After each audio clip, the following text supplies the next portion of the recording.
je suis né dans une famille ouvrière où on ne croyait pas nécessairement en Dieu. Les gens allaient à l'église, un peu comme aujourd'hui les gens jouent au loto. On ne sait jamais si c'est vrai, on peut gagner. Et la seule chose qui me frappait, dès que j'étais enfant, c'était la beauté de la nature. Et je pense toujours aux champignons, je pense aux oiseaux, je pense aux paysages de montagne. Et je me disais, ça ne peut pas être fait par hasard. Quelqu'un a dû faire ça. Mais quelqu'un, c'était quoi? Est-ce que c'était une force cosmique? Est-ce que c'était... Je n'en avais pas la moindre idée.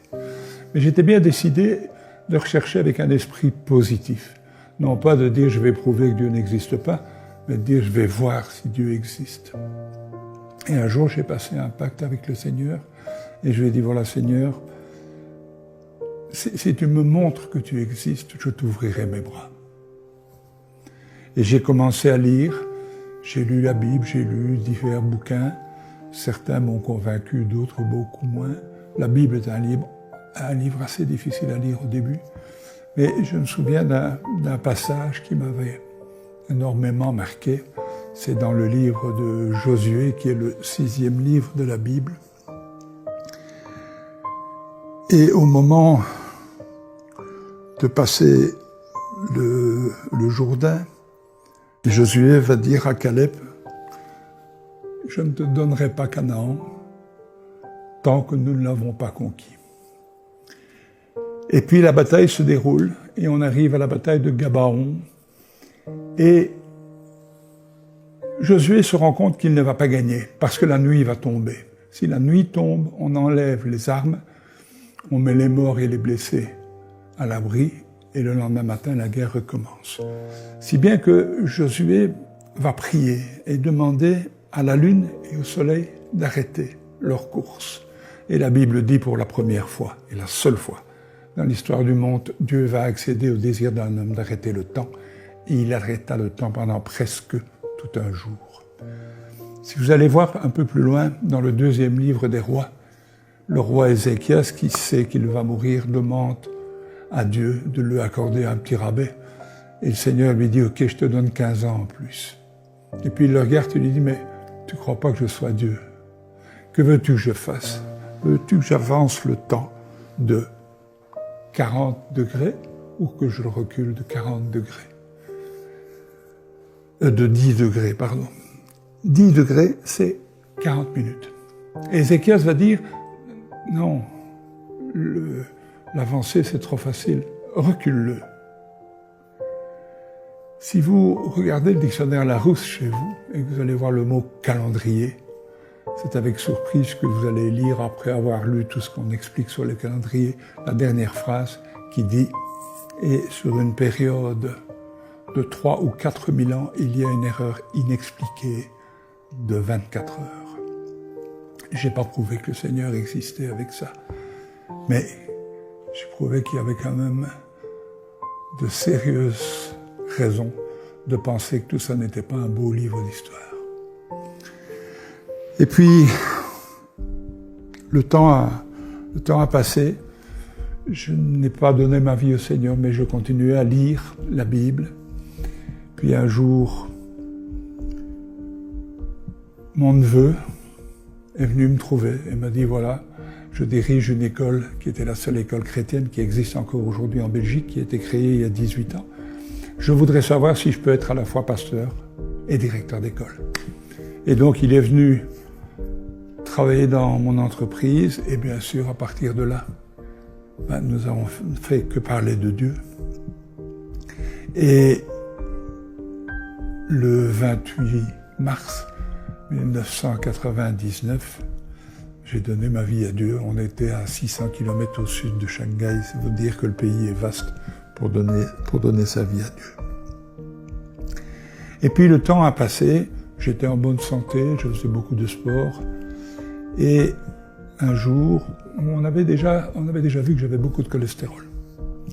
Et puis un jour, je suis avec des amis en Belgique. Il faut savoir que mes entreprises étaient en Belgique et que j'habitais à 1000 km au sud, en France. Nous étions séparés, ma femme et moi, pour des raisons que vous saurez un jour si vous lisez un de mes livres. J'avais un caractère pour le moins difficile. Toujours est-il que quand on entre dans le restaurant, j'ai une terrible douleur dans la tête. Je prends ce que vous appelez un Tylenol au Canada, et puis je rentre dans ma chambre qui se trouve à 70 km de là. Le lendemain matin, quand je me lève, je sens que je ne vais pas bien du tout.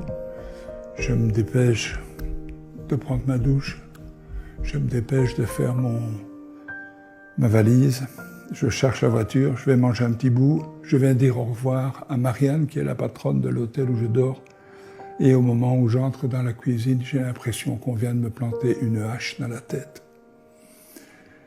Je m'assieds, je dis Marianne, appelez une ambulance et dites-leur que je fais un accident vasculaire cérébral. Quand l'ambulance arrivera, je serai déjà dans le coma, aveugle et tétraplégique. On va m'embarquer à un hôpital qui se trouve à 20 km de là, à Chimay. Les médecins, après 2 heures, diront « Nous ne pouvons rien faire ». Ils envoient les examens par Internet dans un autre hôpital à Charleroi. Et à Charleroi, sur les 9 neurochirurgiens, il y en a 7 qui disent « c'est fini ». Et il y en a 2, dont une femme qui dit « minute, on va voir ». Et quand j'arrive, elle se fâche sur les ambulanciers en disant « vous ne voyez pas qu'il est en train d'étouffer ». Et on me fait une trachéotomie sur le parking. De là, je suis embarqué en salle d'opération où on va me faire une trépanation, c'est-à-dire ouvrir le crâne en soulevant un morceau d'os pour avoir accès au cerveau, et on va m'enlever 1,5 litre de sang. Ensuite, on va encore 2 fois me trépaner dans les 11 jours qui vont suivre. Et déjà, à ce moment-là, les médecins viennent trouver mon frère et disent « Écoutez, ne revenez pas, on vous appellera. On vous appellera. » Après 46 jours, ils l'appellent effectivement et ils lui disent « Voilà, on ne vous a pas dit toute la vérité. Mais on voudrait demander l'autorisation, vous demandez l'autorisation de débrancher les machines. Parce que votre frère est mort. Il y a plusieurs semaines, il est tombé en mort cérébrale, si bien que le cerveau n'est plus alimenté, l'électroencéphalogramme est plat, et que s'il devait sortir, ce qui est impossible, mais s'il devait sortir, ce serait un légume. Et mon frère dit non. Il n'en est pas question, mon frère est chrétien et on ne le débranche pas. Et ma cousine, qui se trouve dans la chambre, demande si elle peut appeler ma femme. J'ai fait une petite remarque tout à l'heure pour dire que ma femme et moi étions séparés. Et Christine lui explique ce qui se passe. Elle prend le téléphone et elle me dit « Tu m'as toujours promis qu'on vieillirait ensemble. Tu m'as promis que tu ne me quitterais jamais. Tu m'as promis que tu serais toujours là pour me soutenir, pour me protéger. Et maintenant tu veux partir. Il faut que tu reviennes, Guy. » Et à ce moment-là, les médecins constatent les larmes qui coulent de mes yeux et ils décident immédiatement de ne pas me débrancher. 5 jours plus tard, c'est-à-dire après 51 jours de coma, je sors du coma en 2 phases. La première phase, je n'ouvre pas les yeux, je prends conscience que je suis vivant. Je ne sais pas expliquer, je suis incroyablement heureux.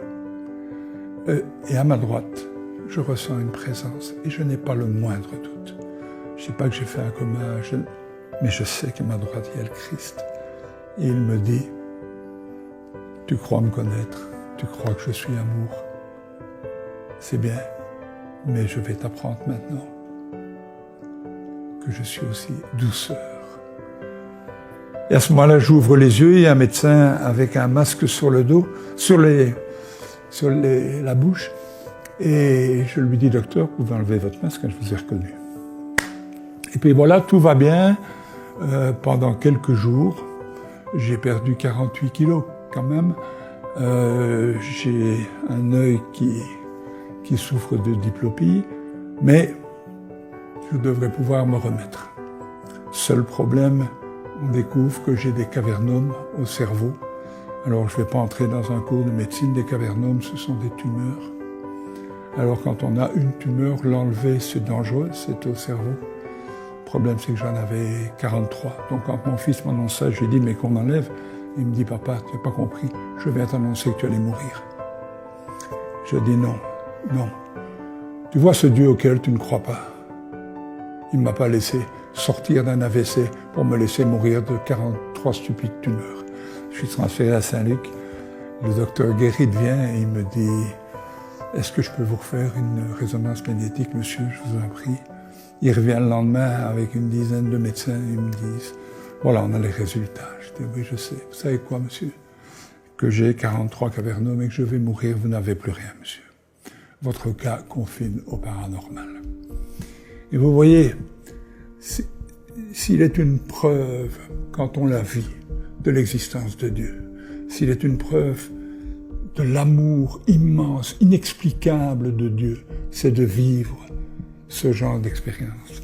Le Seigneur après m'a demandé d'aller expliquer ça. Et aujourd'hui, je fais le tour du monde plusieurs fois par an pour aller expliquer ce qui m'est arrivé, pour aller apporter de l'espoir aux gens, parce qu'il y a trop de gens aujourd'hui qui ne croient pas en Dieu.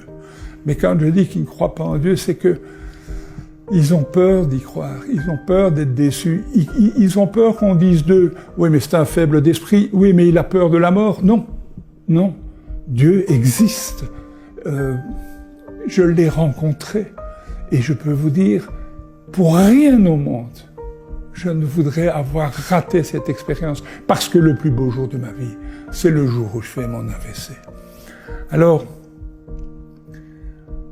c'est pas compliqué de se rapprocher de Dieu. Dieu s'approche toujours de vous. C'est à vous de le laisser venir. Et vous verrez, à ce moment-là, vous allez faire une expérience extraordinaire. Mais vous pouvez aller vers le Seigneur. Vous avez les moyens. Vous allez sur le site internet d'enseigne-moi.com et vous verrez comment vous pouvez donner votre vie à Dieu. Donner votre vie à Dieu, ça ne veut pas dire signer une carte de parti et payer des cotisations. C'est pas ça. Donner sa vie à Dieu, c'est dire je te donne ma vie. Et je veux vivre avec toi parce que je sais que ma vie, elle ne s'arrête pas dans un stupide cimetière au bout de la rue du village. Eh bien voilà, chers téléspectateurs d'enseigne-moi.com, le moment est venu, si vous le désirez, de donner votre vie à Dieu. Ça ne doit pas se faire dans un grand cérémonial, vous ne devez pas être dans une grande église, vous ne devez pas être entouré de 3000 personnes. Vous pouvez le faire seul, avec votre mari, avec votre mère, avec votre fils. C'est tout simple. Vous allez prendre un engagement. Vous allez reconnaître le Seigneur Jésus comme votre sauveur, c'est-à-dire celui grâce à qui vous allez avoir la vie éternelle, et comme votre Seigneur, c'est-à-dire celui qui vous dictera votre façon de vivre. Ce n'est pas facile, mais ça l'est beaucoup plus que nous ne l'imaginons.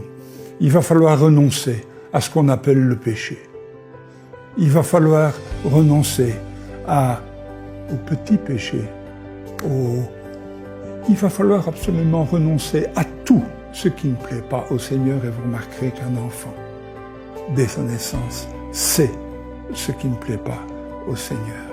Alors, je vous demande de répéter après moi.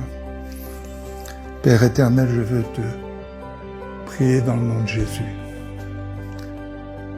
Père éternel, je sais que tu as donné ton Fils pour que nous ayons la vie sauve.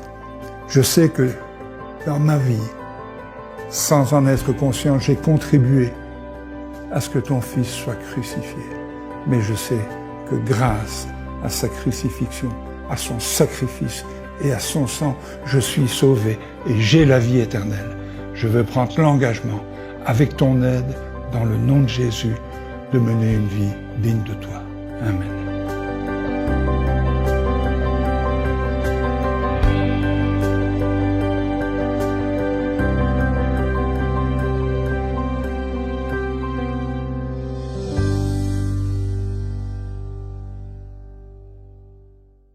Cette émission est rendue possible grâce au précieux soutien des partenaires d'Enseigne-moi Canal International. Retrouvez tous nos programmes sur emcitv.com.